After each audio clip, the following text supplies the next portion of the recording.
Ladies and gentlemen, welcome to the content patch for the 2nd of October 2013. My name is TotalBiscuit with today's gaming news and comment. Coming up in the show, Ubisoft says they may alternate between Assassin's Creed and Watch Dogs on a year-by-year basis. EU PlayStation blog updates reveal that a censored version of Beyond Two Souls will be coming to the EU. Ubisoft delays the PC version of Assassin's Creed 4, surprising nobody ever, and we'll have a look at the releases coming for this week. All this in the OC Remix track of the day is coming your way right about now.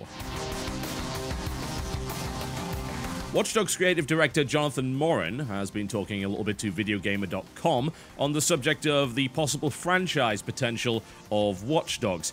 While there were murmurings, of course, from Ubisoft over the past few months that they were considering Watch Dogs for franchise potential, Mr. Morin suggested that the publisher was waiting for the reaction to Watch Dogs before committing to future titles. He says there's no point in being hasty about those things, let's just wait and not be cocky about it. He also spoke on the subject of whether or not Assassin's Creed 4 and Watch Dogs would cannibalize each other as they are releasing on the same date for the Xbox One and the PlayStation 4. He claimed that they feel very different, and as a result, he's not particularly concerned about it. When asked as to whether or not the titles would alternate on a year-by-year basis, he said, "Could be, I don't know right now." I know, it's not exactly the striking headline that you were hoping for, but I think it's an interesting discussion, which is half of what this show is really about, honestly.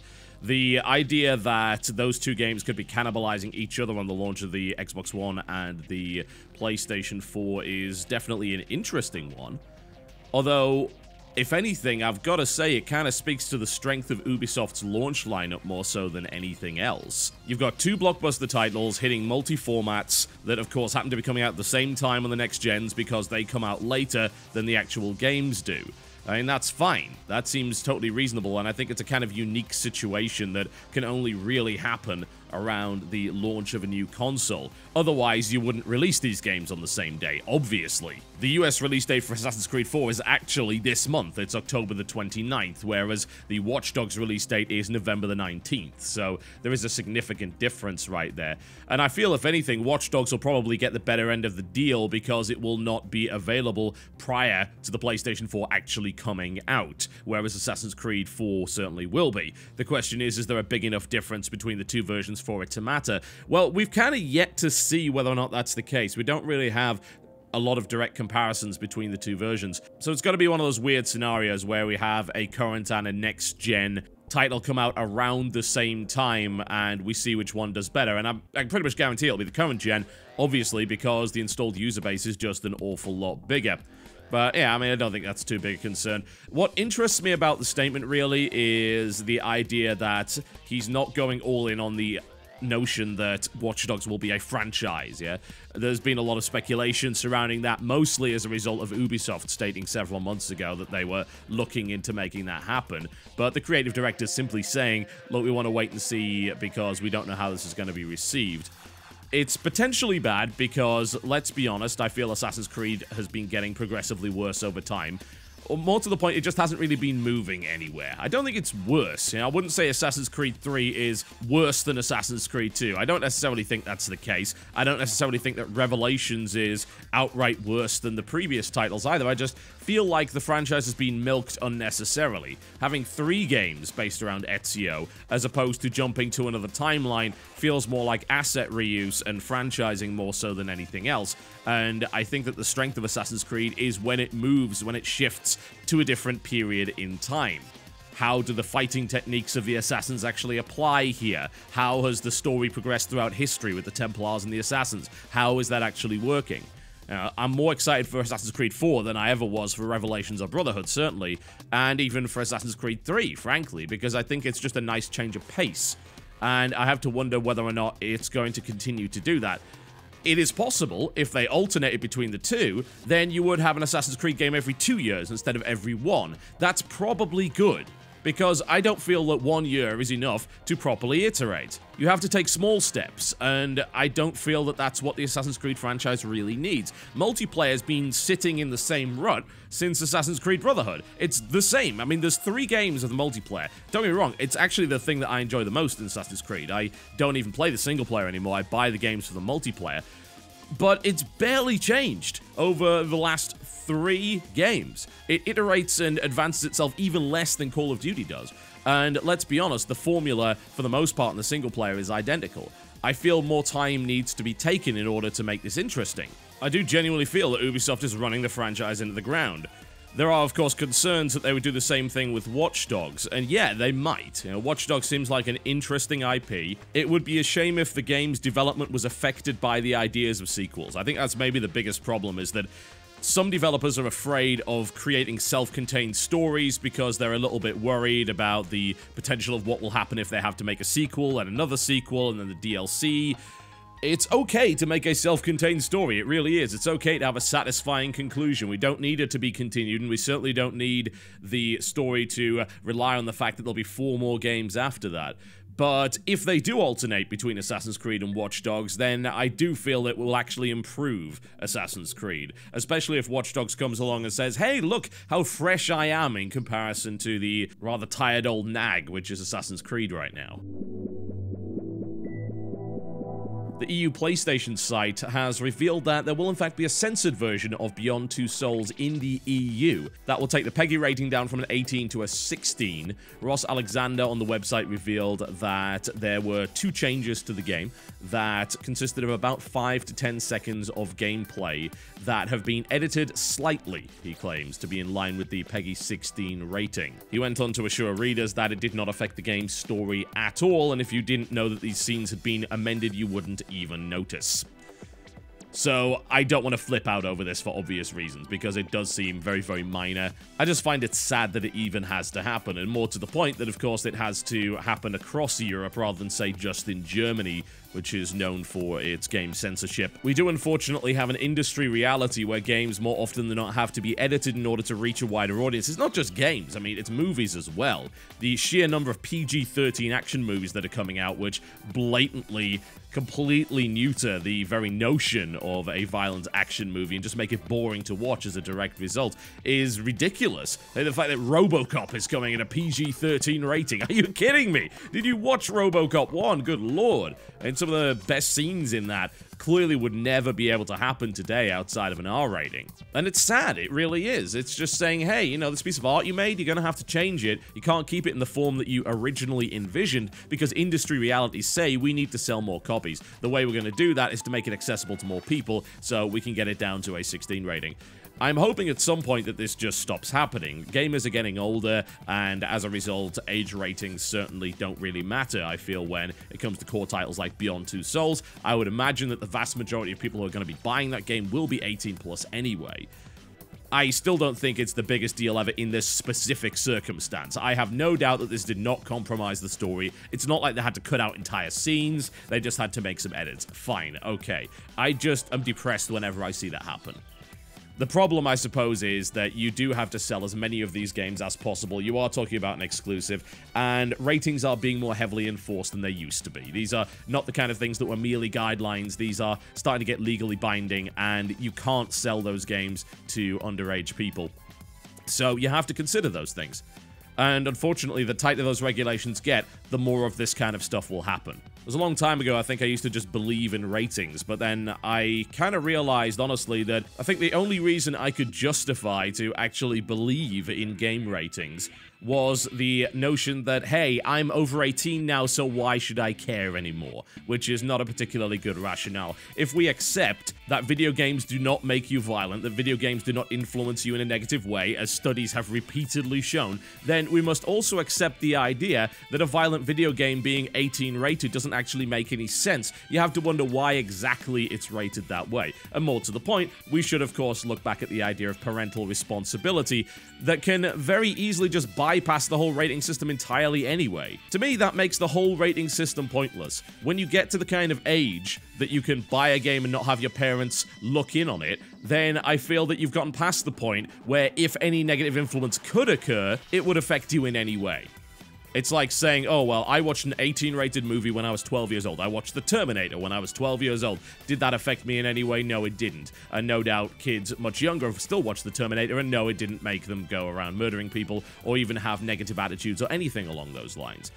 And I am now getting to the point where I do think that ratings should not be legally enforceable, and we should be working on educating parents, and we should be telling people exactly what is in the game and making sure that they don't end up buying stuff for their kids, or indeed allow their kids to play things that they don't personally feel is appropriate. And that should be a parental responsibility. It should not be a legally enforceable responsibility, because as we've seen, these legally enforceable ratings affect the integrity of the games.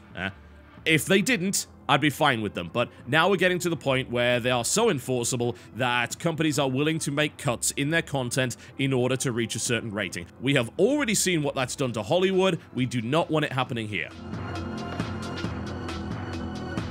It feels like only a year ago when Ubisoft were claiming, no, really, the PC version has a simultaneous release date. And of course, it actually was around a year ago, and yet again we have the same issue with Assassin's Creed 4. So previously Ubisoft was claiming that the PC version would come out at the same time as the current generation console version, which is supposed to be on the 1st of November in the UK and I believe the 29th of October in the US. However, this has once again proven not to be the case. The PC version is now coming alongside the Xbox One and PlayStation 4 version, as well as the Wii U, which will release on the 22nd in the EU. Somewhat later. 3 weeks later, in fact. It would appear that retailers in the UK haven't exactly got the memo on this one, unfortunately. The version listed on game.co.uk is still listed as a 1st of November release date, when in fact Rock Paper Shotgun confirmed that it will be delayed 3 weeks. But what's really strange about it is that none of the retailers actually seem to know that. Ubisoft and PC have had a pretty damn tumultuous relationship, let's just put it that way. The DRM that they enforced for the longest time was one of the worst things that we've ever seen. And eventually they backed away from that, which was good. And for a while we actually got some pretty solid PC versions. They are not a company that generally does lazy ports. Most of their PC versions are solid. Assassin's Creed 3 was a bit of a slip-up lately, though, which worries me somewhat, I have to say. But lately, what is bothering me is the ridiculous amount of delays that we're seeing on PC versions of games across the board. We had this for a while, and then things got a little bit better, and games were coming out at the same time on PC, and now we're getting it again, with stuff like GTA 5 and Assassin's Creed 4. And it's just silly. Why does it exist, one has to ask. If you want to be suspicious, and you should, because there aren't that many legitimate reasons for doing this, then you have to think about the idea that some of these companies believe releasing on PC will increase the overall piracy of the product. Yeah? So they believe that keeping it away from PC for a while will reduce the overall piracy amount. They may very well be right. But on the flip side, there is a problem with that logic, and the problem is, the longer you make people wait, the less likely they are to actually want to buy your product in the first place. Do you really think that if you delay your product, people are going to be more willing to pay full price for it? No, they're not going to be willing to do that. They're going to be less willing. Impulse buys on day one because of all the hype. That's a pretty damn strong motivator for a lot of people. Impulse buys 4 weeks after it comes out, less likely. I really do feel this is not about piracy. This is all about the idea that they feel that a certain portion of the gamer base will buy the game twice. How many people are going to buy it again on PC when it comes out on PlayStation 3 and 360 first? I think I've just described GTA 5 in a nutshell. I know so many people that are PC gamers, but it's like, you know what, I'll make an exception for GTA 5 because I've been looking forward to it for ages, and then I'll just buy it again later on PC so I can play the higher resolution version and I can mod it and all things like that. That seems to me like a legitimate reason, a business reason at any rate, as to why they're doing this in the first place. And it's kind of underhanded, honestly. We are unfortunately not in an enlightened era where we are format neutral, where buying a game entitles you to play it on all the formats that you own. No, you have to buy it separately, aside from the occasional PS3 cross-buy title. And I feel, really, this is just to artificially inflate sales. I don't agree with the whole piracy idea, and I'm pretty sure they're not stupid enough to believe that either. Piracy most assuredly does exist on consoles as well, and frankly, I feel people would be more willing to pirate, less willing to buy, if they had to wait for it. It also increases the chances of zero-day leaks, or perhaps leaks before the game even comes out, because again, you're delaying it, you're giving people incentive to do so, and who knows, some pissed-off guy in the company might leak the build, or it it may get out some other way. Unfortunately, this seems to be a reality that's not going away anytime soon. I'm hoping that with the transition to the next-gen consoles, there will be fewer excuses.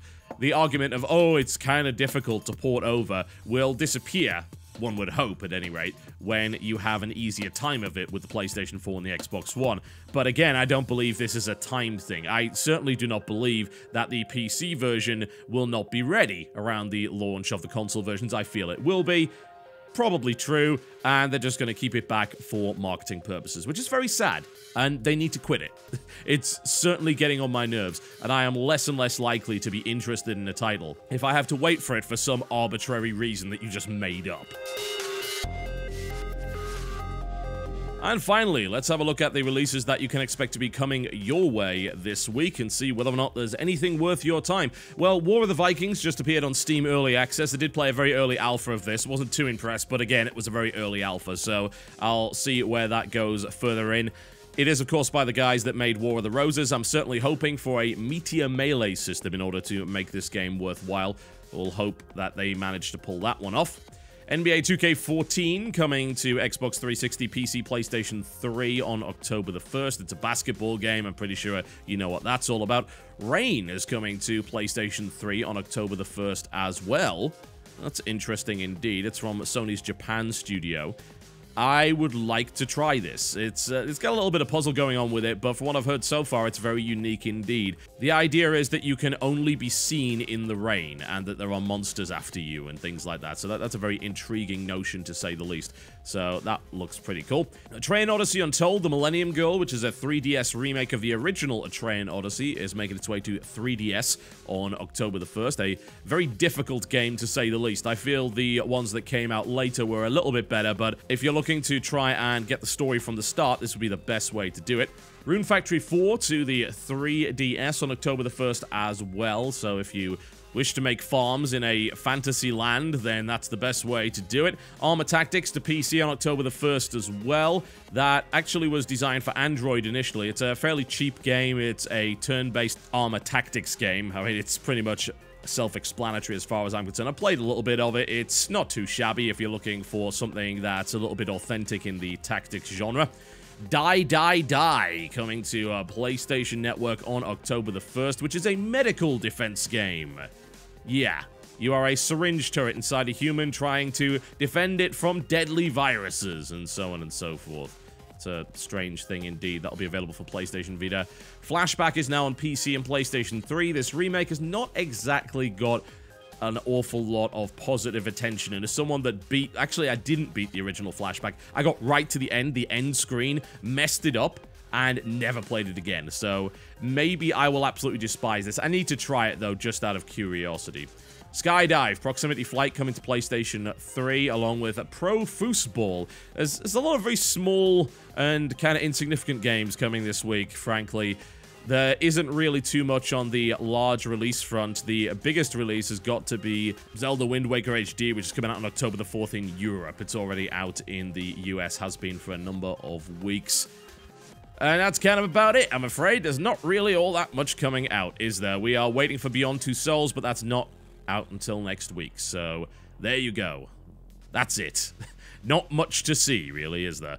Alright, folks, that's me done for the day. Thank you very much for watching the content patch. Before I go, I'd like to give you the OC Remix track of the day. In celebration of the fact that the Mega Man 2 composer is now working on the forthcoming spiritual successor, Mighty Number 9, I'd like to play you one of the many Mega Man 2 remixes.